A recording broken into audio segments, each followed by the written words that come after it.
Hey everyone, it's Dr. B. Do you ever wonder why things just push your buttons and annoy you for what seems kind of like no reason at all? And sometimes annoy you for really good reason?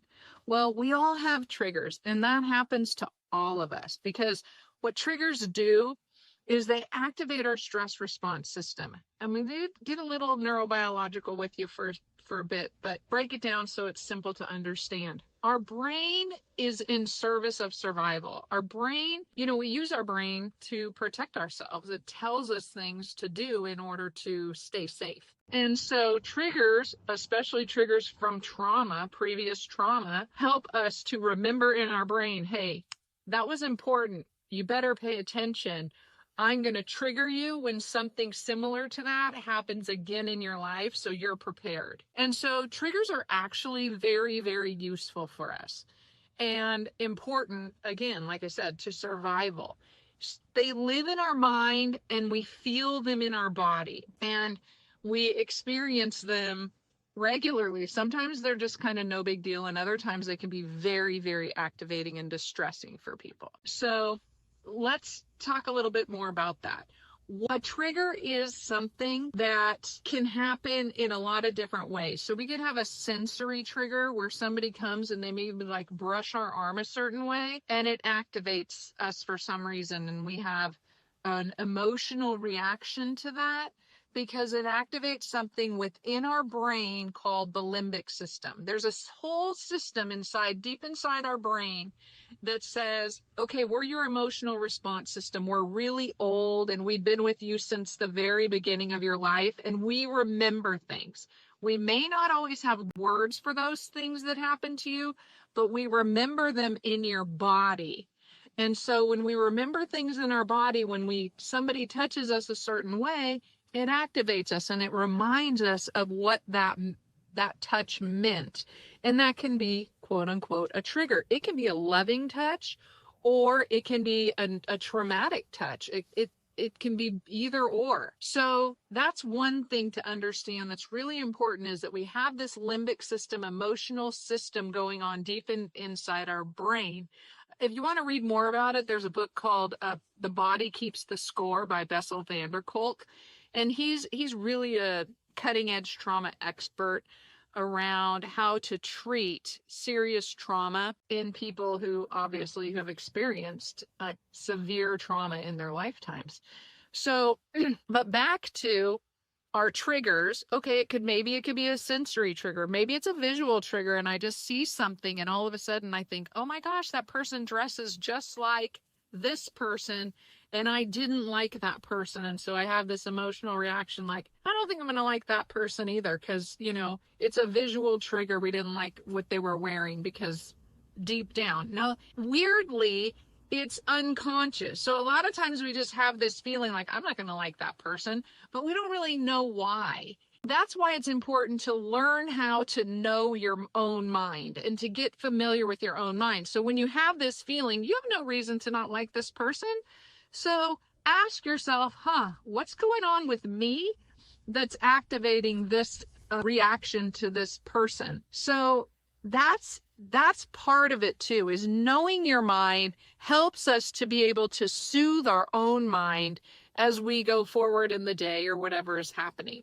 Now, sometimes triggers are much bigger events and they're really rooted in something that happened that was very traumatic, either early in life, or it can even be something that happened recently. So understanding how the body reacts is important to know. I'm going to give you an example, one that's kind of, funny, not funny, because it actually happened to me when I was a kid, about 7. And even though I'm a complete and total dog lover and I'm not afraid of any kind of dog, don't bring a St. Bernard around me. I know they're precious, they're cute, they're big and fluffy and all sorts of things.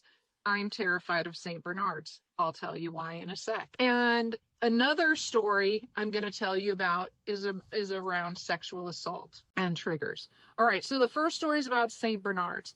My brother and I had a friend. He lives across the street from us. He has this big, fluffy, cool St. Bernard. We used to play with him.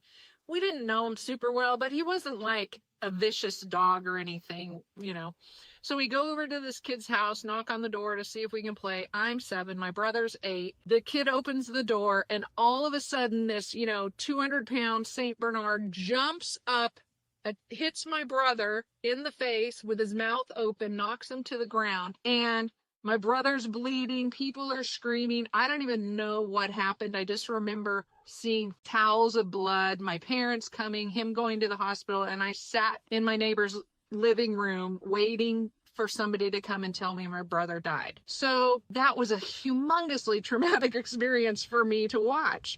And it was obviously a traumatic experience for my brother.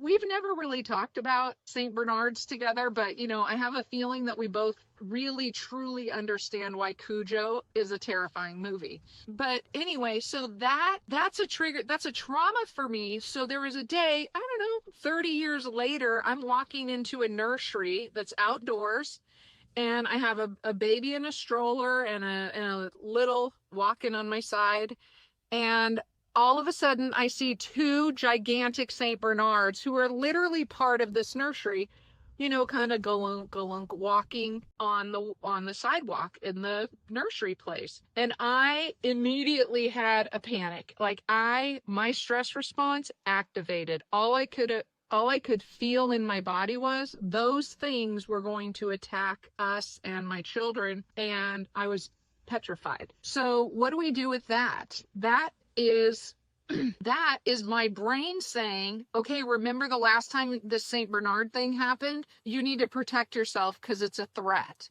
So it's the brain is in service of survival. It's working for me. But then is it realistic? Is every single St. Bernard in the world a problem or going to attack just on a whim? Probably not.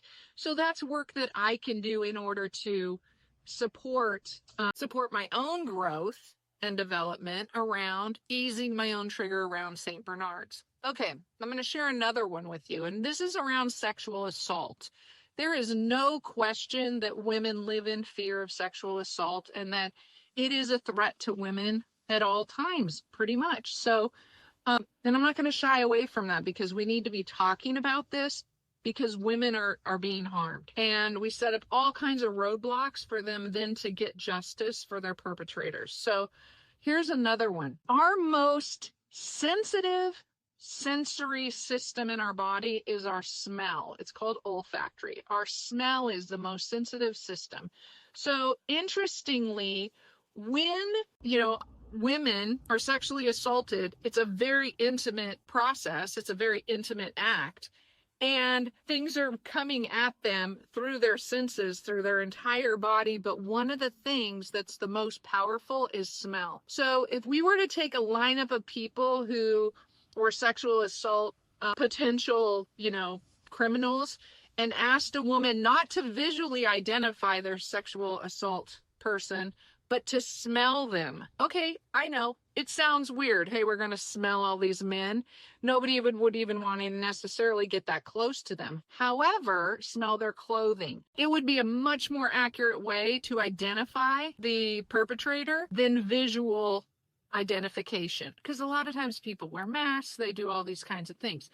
It's important to realize that our brain is in service of survival, so it logs things deeply within that limbic system in order to help us remember and survive if that ever happens again. And that's where we come into doing our own work and soothing our mind and soothing our body through what work do I need to do around these triggers, and what should I save as in service of survival. So with that, I hope that next time you run into somebody who kind of pushes your buttons or activates a trigger, that you can run through some of these ideas. So with that, leave a life where they go.